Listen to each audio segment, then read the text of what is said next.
Pride and Prejudice by Jane Austen. Chapter 57. The discomposure of spirits which this extraordinary visit threw Elizabeth into could not be easily overcome, nor could she for many hours learn to think of it less than incessantly. Lady Catherine, it appeared, had actually taken the trouble of this journey from Rosings for the sole purpose of breaking off her supposed engagement with Mr. Darcy. It was a rational scheme, to be sure. But from what the report of their engagement could originate, Elizabeth was at a loss to imagine, till she recollected that his being the intimate friend of Bingley, and her being the sister of Jane, was enough, at a time when the expectation of one wedding made everybody eager for another to supply the idea. She had not herself forgotten to feel that the marriage of her sister must bring them more frequently together. And her neighbors at Luca's lodge, therefore, for through their communication with the Collinses, the report she concluded had reached Lady Catherine, had only set that down as almost certain and immediate, which she had looked forward to as possible, at some future time. In revolving Lady Catherine's expressions, however, she could not help feeling some uneasiness as to the possible consequence of her persisting in this interference. From what she had said of her resolution to prevent their marriage, it occurred to Elizabeth that she must meditate an application to her nephew, and how he might take a similar representation of the evils attached to a connection with her, she dared not pronounce. She knew not the exact degree of his affection for his aunt, or his dependence on her judgment, but it was natural to suppose that he thought much higher of her ladyship than she could do. And it was certain that in enumerating the miseries of a marriage with one, whose immediate connections were so unequal to his own, his aunt would address him on his weakest side. With his notions of dignity, he would probably feel that the arguments, which to Elizabeth had appeared weak and ridiculous, contained much good sense and solid reasoning. If he had been wavering before as to what he should do, which had often seemed likely, the advice and entreaty of so near a relation might settle every doubt, and determine him at once to be as happy as dignity unblemished could make him. In that case, he would return no more. Lady Catherine might see him in her way through town, and his engagement to Bingley of coming again to Netherfield must give way. If, therefore, an excuse for not keeping his promise should come to his friend within a few days, she added, I shall know how to understand it. I shall then give over every expectation, every wish of his constancy. If he is satisfied with only regretting me, when he might have obtained my affections and hand, I shall soon cease to regret him at all. The surprise of the rest of the family on hearing who their visitor had been was very great, but they obligingly satisfied it with the same kind of supposition which had appeased Mrs. Bennet's curiosity, and Elizabeth was spared from much teasing on the subject. The next morning, as she was going downstairs, she was met by her father, who came out of his library with a letter in his hand. "Lizzie," said he, "I was going to look for you. Come into my room." She followed him thither, and her curiosity to know what he had to tell her was heightened by the supposition of its being in some manner connected with the letter he held. It suddenly struck her that it might be from Lady Catherine, and she anticipated with dismay all the consequent explanations. She followed her father to the fireplace, and they both sat down. He then said, I have received a letter this morning that has astonished me exceedingly. As it principally concerns yourself, you ought to know its contents. I did not know before that I had 2 daughters on the brink of matrimony. Let me congratulate you on a very important conquest. The color now rushed into Elizabeth's cheeks in the instantaneous conviction of its being a letter from the nephew, instead of the aunt, and she was undetermined whether most to be pleased that he explained himself at all, or offended that his letter was not rather addressed to herself, when her father continued, You look conscious. Young ladies have great penetration in such matters as these, but I think I may defy even your sagacity to discover the name of your admirer. This letter is from Mr. Collins. Mr. Collins, and what can he have to say? Something very much to the purpose, of course. He begins with congratulations on the approaching nuptials of my eldest daughter, of which it seems he has been told by some of the good-natured, gossiping Lucases. I shall not sport with your impatience by reading what he says on that point. What relates to yourself is as follows. Having thus offered you the sincere congratulations of Mrs. Collins and myself on this happy event, let me now add a short hint on the subject of another, of which we have been advertised by the same authority. Your daughter Elizabeth, it is presumed, will not long bear the name of Bennet, after her elder sister has resigned it, and the chosen partner of her fate may be reasonably looked up to as one of the most illustrious personages in this land. Can you possibly guess, Lizzie, who is meant by this? This young gentleman is blessed in a peculiar way, with everything the heart of mortal can most desire: splendid property, noble kindred, and extensive patronage. Yet in spite of all these temptations, let me warn my cousin Elizabeth, and yourself, of what evils you may incur by a precipitate closure with this gentleman's proposals, which of course you will be inclined to take immediate advantage of. Have you any idea, Lizzie, who this gentleman is? But now it comes out. My motive for cautioning you is as follows. We have reason to imagine that his aunt, Lady Catherine de Bourgh, does not look on the match with a friendly eye. Mr. Darcy, you see, is the man. Now, Lizzie, I think I have surprised you. Could he or the Lucases have pitched on any man within the circle of our acquaintance, whose name would have given the lie more effectually to what they related? Mr. Darcy, who never looks at any woman but to see a blemish, and who probably never looked at you in his life. It is admirable. Elizabeth tried to join in her father's pleasantry, but could only force one most reluctant smile. Never had his wit been directed in a manner so little agreeable to her. Are you not diverted? Oh, yes, pray read on.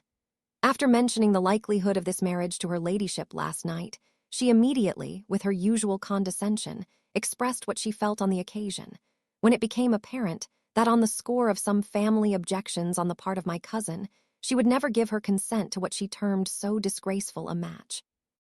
I thought it my duty to give the speediest intelligence of this to my cousin, that she and her noble admirer may be aware of what they are about, and not run hastily into a marriage which has not been properly sanctioned. Mr. Collins, moreover, adds, I am truly rejoiced that my cousin Lydia's sad business has been so well hushed up, and am only concerned that their living together before the marriage took place should be so generally known. I must not, however, neglect the duties of my station, or refrain from declaring my amazement at hearing that you received the young couple into your house as soon as they were married.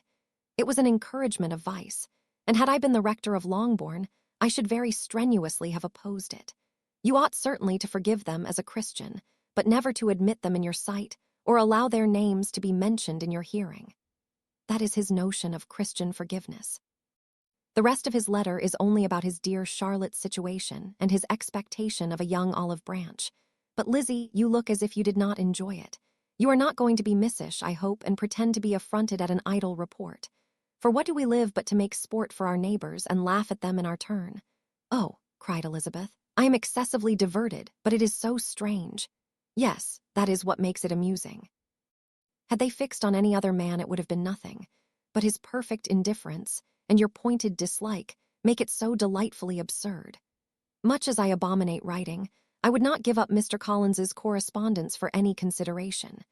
Nay, when I read a letter of his, I cannot help giving him the preference even over Wickham, much as I value the impudence and hypocrisy of my son-in-law.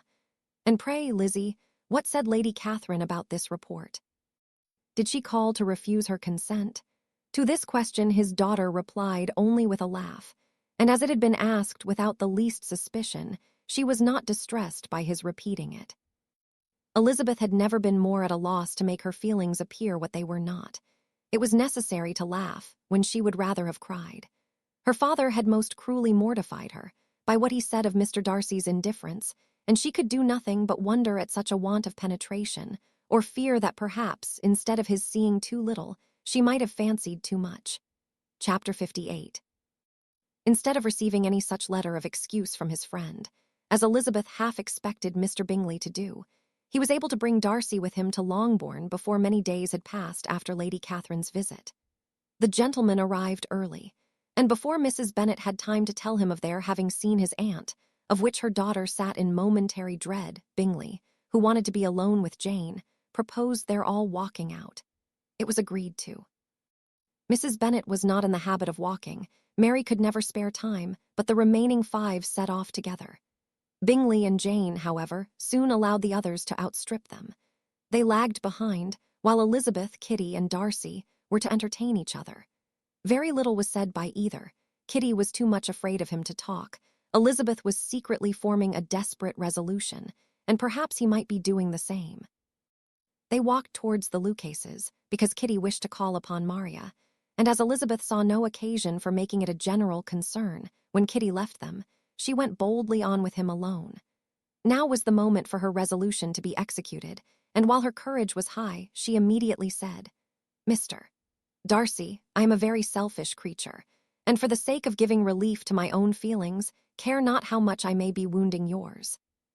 I can no longer help thanking you for your unexampled kindness to my poor sister. Ever since I have known it, I have been most anxious to acknowledge to you how gratefully I feel it. Were it known to the rest of my family, I should not have merely my own gratitude to express." "I am sorry, exceedingly sorry," replied Darcy, in a tone of surprise and emotion, "that you have ever been informed of what may, in a mistaken light, have given you uneasiness. I did not think Mrs. Gardiner was so little to be trusted. You must not blame my aunt. Lydia's thoughtlessness first betrayed to me that you had been concerned in the matter, and of course I could not rest till I knew the particulars. Let me thank you again and again, in the name of all my family, for that generous compassion which induced you to take so much trouble and bear so many mortifications for the sake of discovering them." "You will thank me," he replied. "Let it be for yourself alone. That the wish of giving happiness to you might add force to the other inducements which led me on, I shall not attempt to deny. But your family owe me nothing. Much as I respect them, I believe I thought only of you." Was too much embarrassed to say a word. After a short pause, her companion added, "You are too generous to trifle with me. If your feelings are still what they were last April, tell me so at once. My affections and wishes are unchanged, but one word from you will silence me on this subject forever." Feeling all the more than common awkwardness and anxiety of his situation, now forced herself to speak, and immediately, though not very fluently, gave him to understand that her sentiments had undergone so material a change since the period to which he alluded, as to make her receive with gratitude and pleasure his present assurances.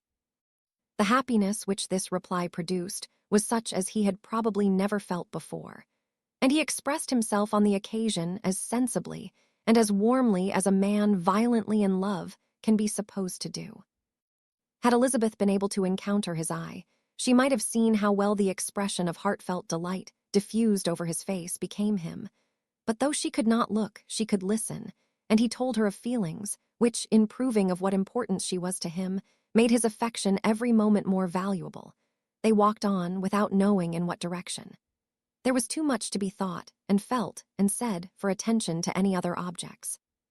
She soon learnt that they were indebted for their present good understanding to the efforts of his aunt, who did call on him in her return through London, and there relate her journey to Longbourn, its motive, and the substance of her conversation with Elizabeth.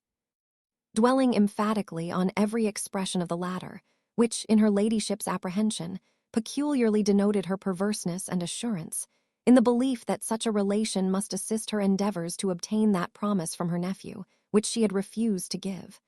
But, unluckily for her ladyship, its effect had been exactly contrariwise. "It taught me to hope," said he, "as I had scarcely ever allowed myself to hope before. I knew enough of your disposition to be certain that, had you been absolutely, irrevocably decided against me, you would have acknowledged it to Lady Catherine, frankly and openly." Colored and laughed as she replied, "Yes, you know enough of my frankness to believe me capable of that. After abusing you so abominably to your face, I could have no scruple in abusing you to all your relations. What did you say of me that I did not deserve? For though your accusations were ill-founded, formed on mistaken premises, my behavior to you at the time had merited the severest reproof. It was unpardonable. I cannot think of it without abhorrence. We will not quarrel for the greater share of blame annexed to that evening," said Elizabeth. "The conduct of neither, if strictly examined, will be irreproachable. But since then we have both, I hope, improved in civility. I cannot be so easily reconciled to myself. The recollection of what I then said, of my conduct, my manners, my expressions during the whole of it, is now, and has been many months, inexpressibly painful to me. Your reproof, so well applied, I shall never forget. Had you behaved in a more gentlemanlike manner, those were your words. You know not, you can scarcely conceive, how they have tortured me, though it was some time, I confess, before I was reasonable enough to allow their justice. I was certainly very far from expecting them to make so strong an impression. I had not the smallest idea of their being ever felt in such a way. I can easily believe it. You thought me then devoid of every proper feeling. I am sure you did. The turn of your countenance I shall never forget, as you said that I could not have addressed you in any possible way that would induce you to accept me. Do not repeat what I then said. These recollections will not do at all. I assure you that I have long been most heartily ashamed of it. Darcy mentioned his letter. Did it, said he, did it soon make you think better of me? Did you, on reading it, give any credit to its contents? She explained what its effect on her had been, and how gradually all her former prejudices had been removed. I knew, said he, that what I wrote must give you pain, but it was necessary. I hope you have destroyed the letter. There was one part especially, the opening of it, which I should dread your having the power of reading again. I can remember some expressions which might justly make you hate me.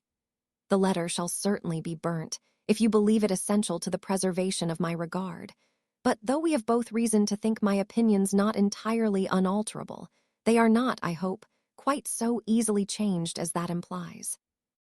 When I wrote that letter, replied Darcy, I believed myself perfectly calm and cool, but I am since convinced that it was written in a dreadful bitterness of spirit. The letter, perhaps, began in bitterness, but it did not end so. The adieu is charity itself, but think no more of the letter. The feelings of the person who wrote and the person who received it are now so widely different from what they were then that every unpleasant circumstance attending it ought to be forgotten. You must learn some of my philosophy. Think only of the past as its remembrance gives you pleasure. I cannot give you credit for any philosophy of the kind.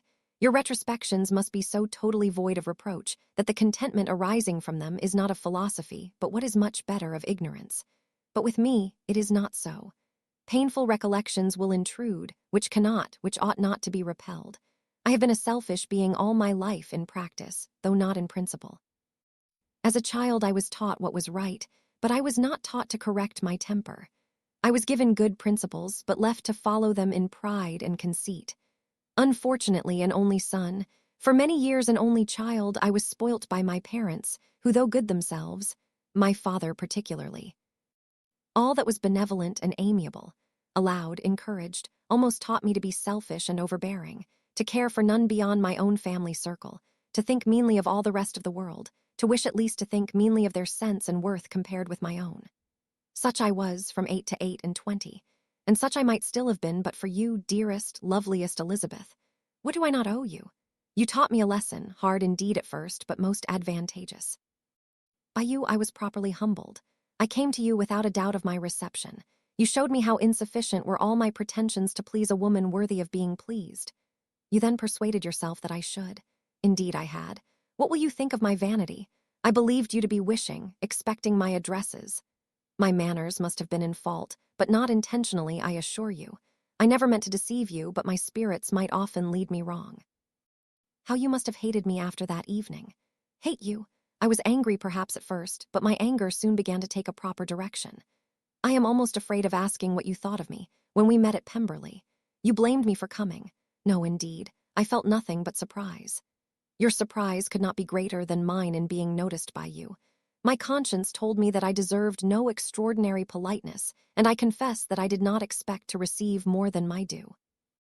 My object, then, replied Darcy, was to show you, by every civility in my power, that I was not so mean as to resent the past, and I hoped to obtain your forgiveness, to lessen your ill opinion, by letting you see that your reproofs had been attended to. How soon any other wishes introduced themselves I can hardly tell, but I believe in about half an hour after I had seen you. Then told her of Georgiana's delight in her acquaintance, and of her disappointment at its sudden interruption, which naturally leading to the cause of that interruption, she soon learnt that his resolution of following her from Derbyshire in quest of her sister had been formed before he quitted the inn, and that his gravity and thoughtfulness there had arisen from no other struggles than what such a purpose must comprehend.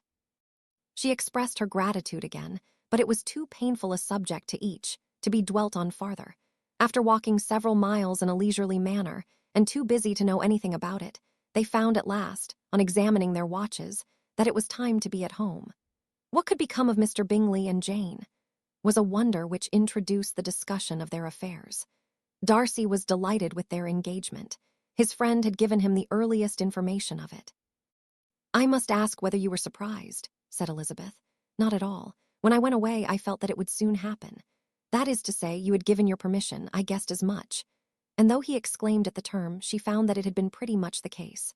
"On the evening before my going to London," said he, "I made a confession to him, which I believe I ought to have made long ago.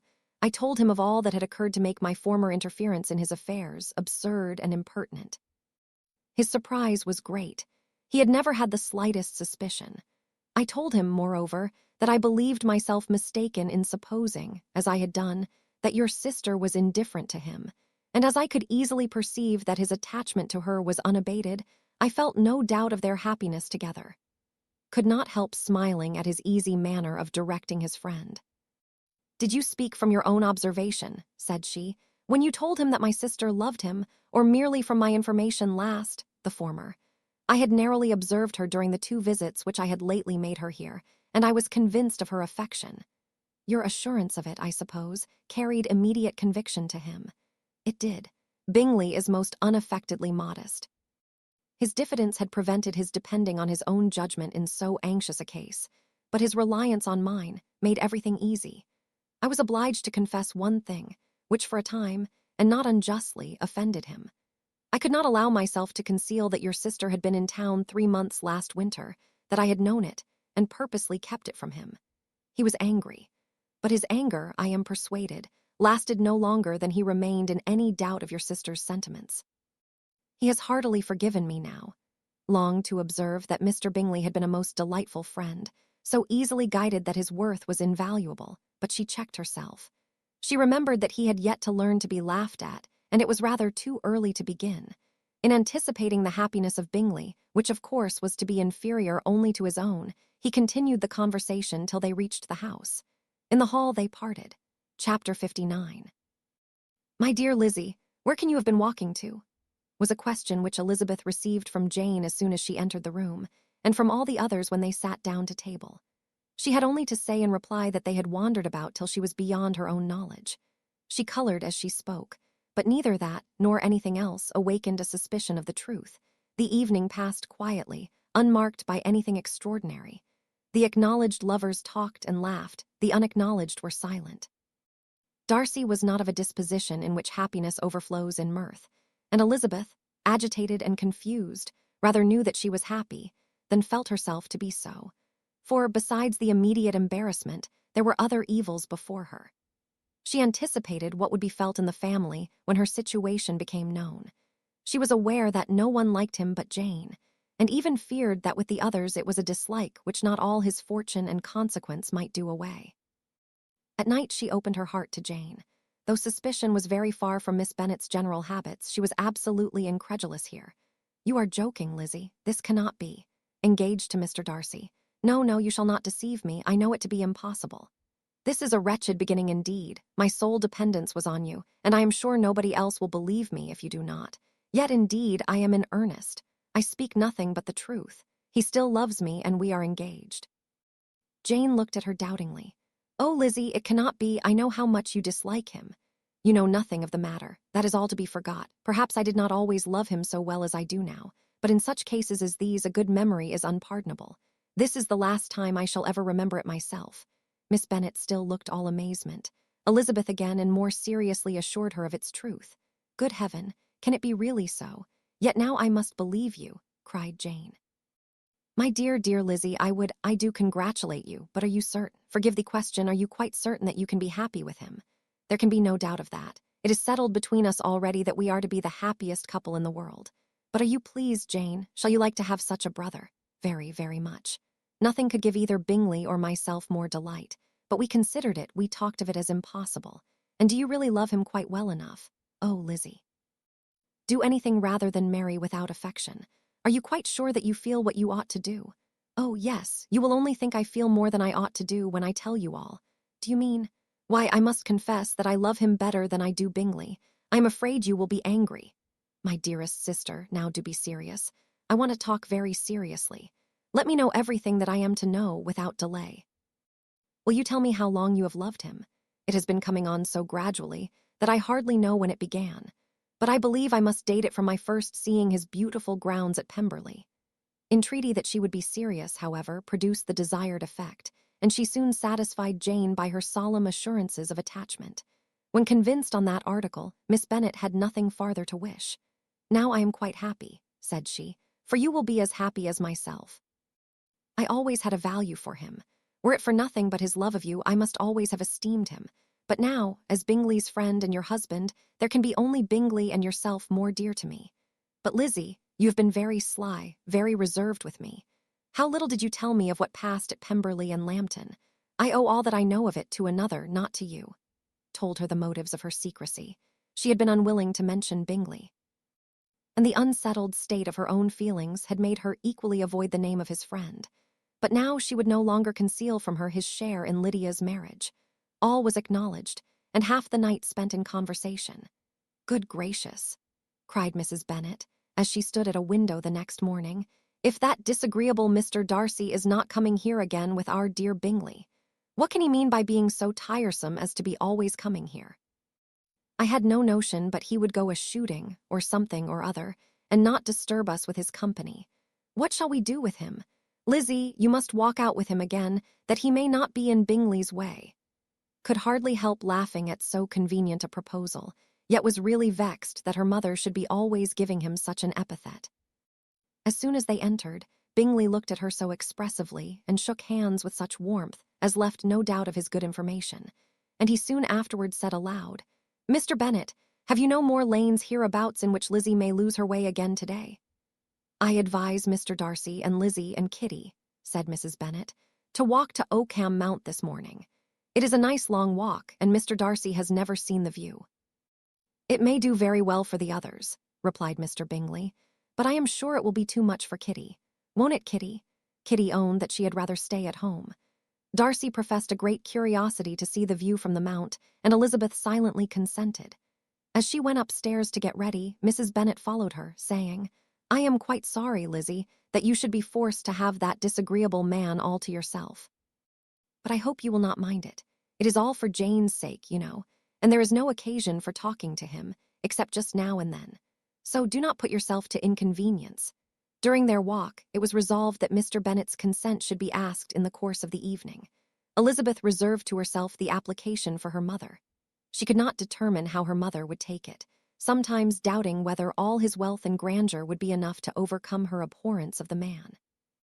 But whether she were violently set against the match, or violently delighted with it was certain that her manner would be equally ill adapted to do credit to her sense, and she could no more bear that Mr. Darcy should hear the first raptures of her joy than the first vehemence of her disapprobation.